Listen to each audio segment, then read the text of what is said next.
जय श्री राधे कृष्ण, जय श्री राधे।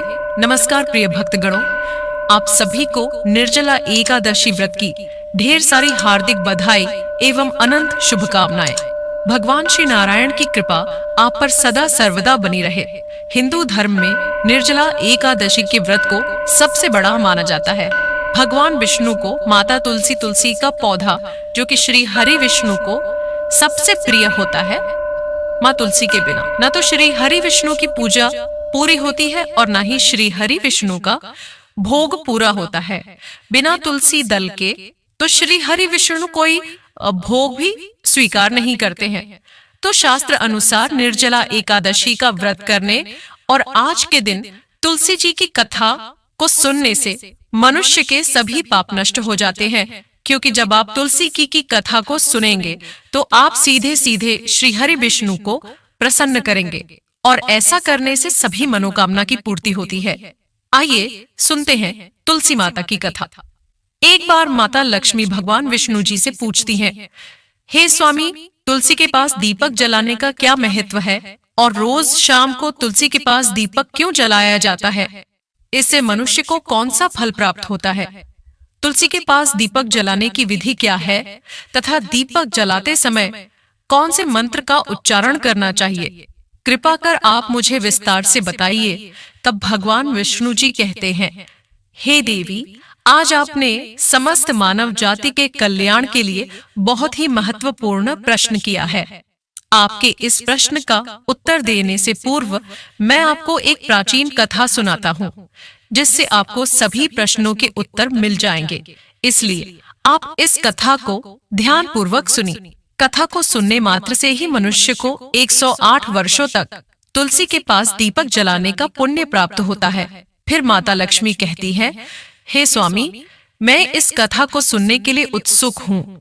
कृपया आप इस कथा को सुनाना प्रारंभ कीजिए। तब भगवान विष्णु माता लक्ष्मी को वह कथा सुनाने लगते हैं। हे प्रिय, पूर्व काल की बात है। दक्षिण दिशा में तुंगभद्रा नाम की एक बहुत बड़ी नदी है। इस नदी के किनारे पर हरिहरपुर नाम का एक अत्यंत सुंदर नगर बसा हुआ था। उसी नगर में काशी नाम का एक ब्राह्मण निवास करते थे। वो अत्यंत गुणवान, चरित्रवान, धर्म कार्य करने वाला तथा वेदों के मार्ग पर चलने वाला था। उसने समस्त शास्त्र का अध्ययन किया हुआ था। उस ब्राह्मण की एक पत्नी थी, जिसे लोग दुराचारणी कहकर पुकारते थे, क्योंकि उसके कर्म ही उसके नाम के अनुसार थे। वह सदैव ही अपने पति को अपमानित करती थी। वह अपने पति के लिए कुशब्द कहती थी, पति को भयंकर दुख देती थी, पति के लिए कभी भोजन नहीं बनाती थी। उसने अपने पति के साथ कभी शयन नहीं किया, कभी उसके साथ प्रेम से व्यवहार नहीं किया। पति के दोस्त, परिवार के लोग जब घर पर आते तो वह स्त्री उनको अपमानित करके भगा दिया करती थी और स्वयं काम भाव से उन्मत्त होकर निरंतर अन्य व्यभिचारिणी स्त्रियों के साथ घूमा करती थी। उसका मन पति को छोड़कर पर आए पुरुषों में लगा रहता था। उसने कभी अपने पति से प्रेम से बात नहीं की, किंतु घर पर आए पुरुषों के संग बैठकर बातें किया करती थी। पराये पुरुषों को मोहित करने के लिए सज धज कर गांव में घूमने जाया करती थी। कभी भवन में किसी वृक्ष के नीचे खड़ी रहकर सुंदर पुरुषों की राह देखने लगती और किसी सुंदर पुरुष को मोहित करके उसके संग भोग विलास किया करती थी। फिर दिन वह दुराचारणी स्त्री वन में जाकर एक वृक्ष के नीचे खड़ी हो गई। उसका चित्र काम वासना से भरा हुआ था। वह किसी सुंदर पुरुष की राह देख रही थी, किंतु बहुत समय निकलने के बाद भी उस स्थान पर कोई पुरुष नहीं आया। इसीलिए वह अत्यंत दुखी हो गई और प्रियतम की खोज में इधर-उधर देखने लगी। उस दिन उसका सारा परिश्रम व्यर्थ हो गया। वहां पर खड़ी होकर वह नाना प्रकार की बातें कहकर विलाप करने लगी। आज तो इस मार्ग में कोई भी सुंदर पुरुष नहीं आया। अब मैं कैसे अपने काम वासना को शांत करूं? वह जोर जोर से विलाप करने लगी। उस जंगल में एक विशाल भयानक बाघ निवास करता था। उस पापिनी स्त्री की आवाज सुनकर वह जाग गया और उस स्त्री का भक्षण करने के लिए उसके समीप आ गया। उस भयंकर बाघ को देखकर उस स्त्री के पसीने छूटने लगे। वह भय से थर थर कांपने लगी। वह स्त्री कुछ करती इतने में ही उस बाघ ने अपने पंजे से उसे घायल कर दिया और वह स्त्री जमीन पर गिर पड़ी। जमीन पर गिरते ही वह स्त्री भय से बोली, अरे बाघ, तू किस लिए यहाँ पर आया है और मुझे किस उद्देश्य से मार रहा है? तुम मुझे छोड़ दो, मेरा भक्षण करके तुम्हें क्या मिलेगा? उस स्त्री की ये बात सुनकर वह भयानक बाघ क्षण भर के लिए रुक गया और हंसते हुए बोला, हे दुष्टा, आज विधाता ने तुझे मेरा ग्रास नियुक्त किया है। तुझ जैसी पापिन स्त्री का भक्षण करना ही मेरा काम है, तभी तुझे इस शरीर से मुक्ति मिलेगी। वह स्त्री कहने लगी, हे बाघ, तुम कौन हो? मुझे सच सच बताओ, तुम्हें किस कारण से बाघ की योनि में जन्म लेना पड़ा और तुम मुझ जैसी स्त्रियों का भक्षण क्यों करते हो? पहले मुझे सारी बात बताओ और फिर मेरा भक्षण करो। फिर बाघ कहने लगता है, हे पापिनी, मैं तुझे पूर्व जन्म का वृत्तांत सुनाता हूँ, जिस कारण से मुझे बाघ का जन्म मिला। पूर्व काल में दक्षिण देश में एक नदी थी। उस नदी के तट पर एक नगरी बसी हुई थी। मैं उस नगरी में निवास किया करता था। मैं एक ब्राह्मण का पुत्र था और नदी के किनारे बैठकर यज्ञ पूजा पाठ कार्य किया करता था। मैंने उस जन्म में अनेक पापियों के लिए यज्ञ किया, उन पापियों के घर का भोजन किया। मैंने धन के लोभ में अनेक पापियों के लिए कार्य किया। जिन वस्तुओं का दान ब्राह्मणों को नहीं लेना चाहिए, उन वस्तुओं का दान भी मैंने ग्रहण किया। और जिस किसी से धन लेता था लेकिन कभी वापस नहीं करता था, इस प्रकार से पाप करते हुए मुझे बहुत साल बीत गए और मैं वृद्ध हो गया। मेरे बाल सफेद हो गए, मुंह के सारे दांत गिर गए, लेकिन फिर भी मेरी दान लेने की आदत नहीं छूटी और मैं पाप करता चला गया। फिर एक दिन मैं धन के लोभ से नदी किनारे गया और अन्य धूर्त ब्राह्मणों के साथ मिलकर हमने लोगों को ठगा झूठ मंत्र वचन बोलकर हमने बिना विधि विधान के ही देवी देवताओं का पूजन किया और बहुत सारा धन दान में ले लिया। फिर उसी स्थान पर एक बीमार कुत्ते ने मेरे पैर में काट लिया और मैं मूर्छित होकर गिर पड़ा। उसी क्षण मेरे प्राण चले गए। यमदूत उस स्थान पर प्रकट हुए और मुझे पकड़कर यमपुरी ले गए। वहां पर यमराज ने चित्रगुप्त से मेरे कर्मों का लेखा जोखा निकालने के लिए कहा। फिर चित्रगुप्त कहने लगे, हे धर्मराज, इस ब्राह्मण ने घोर पाप किए हैं। इसने दूसरों से झूठ कहकर धन लूटा है, विधि विधान से पूजा न करके झूठ मंत्र बोलकर भगवान का अपमान किया है। इसलिए यह पापी ब्राह्मण केवल नर्क जाने के ही योग्य है। फिर यमराज ने अपने दूतों को आदेश देकर मुझे नरक की अग्नि में डाल दिया और कई वर्षों तक सजा भोगने के बाद मुझे बाघ का शरीर प्राप्त हुआ और मैं इस दुर्गम वन में निवास करने लगा। मैं अपने पूर्व जन्म के पापों को याद करके कभी महात्मा साधुओं, पुरुष सती स्त्रियों का भक्षण नहीं करता हूँ। मैं सिर्फ पापी दुराचारी तथा कुलटा स्त्रियों का ही भक्षण करता हूँ ताकि मुझे पाप से मुक्ति मिल जाए। फिर बाघ उस स्त्री से कहने लगा, हे पापिनी, तेरे आचरण से तू उल्टा दिखाई देती है। अपने पति को छोड़कर तू इस वन में अन्य पुरुषों के साथ भोग विलास करने के लिए आई है, इसलिए आज तू मेरा ग्रास अवश्य बनेगी। इतना कहकर उस बाघ ने अपने तीक्ष्ण नाखून से उस पापी स्त्री के टुकड़े टुकड़े करके खा लिया। फिर उस स्थान पर यम के दूत प्रकट हुए और उस पापिनी स्त्री को उठाकर यमपुरी ले गए। चित्रगुप्त ने उस स्त्री का लेखा जोखा निकाला और यमराज को बताया। यमराज ने उस स्त्री को घोर नरक में डाल दिया। कई वर्षों तक नरक की अग्नि में जलने के बाद उसने फिर पृथ्वी लोक पर एक चांडाल के घर में जन्म लिया और वो फिर से दुख भोगने लगी। इस दुख को सहन करते करते एक दिन वो तीर्थ में स्नान करने के उद्देश्य से अनंतपुरा में चली गई। वहां पर एक आश्रम के बाहर निवास करने लगी। वहां उस आश्रम में एक तुलसी का पौधा था। अन्य स्त्रियों को वहां पर तुलसी के पास दीपक जलाते हुए देखकर उस पापी स्त्री ने भी वही किया। उसने तुलसी के पौधे के पास एक दीपक प्रज्वलित कर दिया।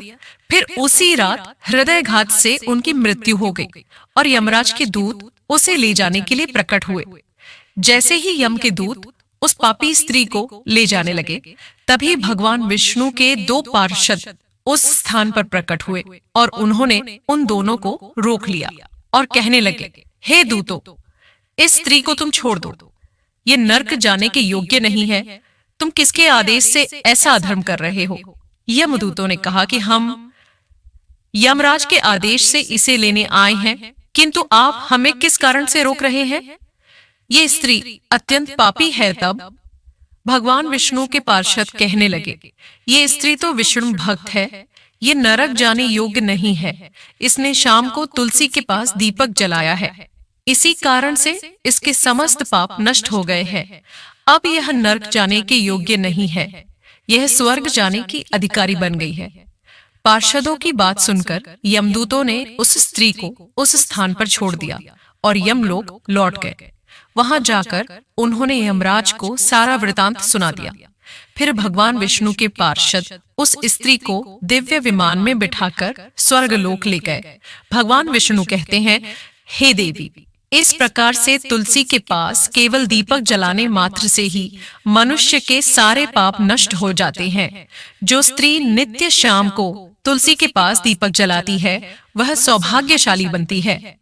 इसके पूर्व जन्मों के सभी पाप नष्ट हो जाते हैं, उसे सुख समृद्धि की प्राप्ति होती है।